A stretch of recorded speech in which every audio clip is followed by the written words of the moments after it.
This is the type of solution that we can offer on your project. So here's some fabricated sections, all made with the same batch of pipe, taking control of the whole QA and test weld process. And here we've been able to save a lot of welds for the client on site versus having to order loose bends, loose flanges, loose backing rings, and then trying to get their angles sorted on site. So if we come down this way here, we can see these offset sections. Again, the client's given us some measurements from site, and we've been able to fabricate to achieve their connections with the right angles and then the right offset measurement ready to go on site.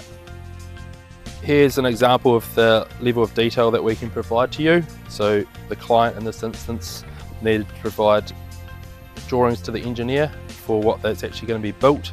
So here we can give you a full layout section with markup like this, or else just a simple side profile with the angles and the height differential which we've been given from site. So it makes it really easy to then sign this off before we begin the fabrication process.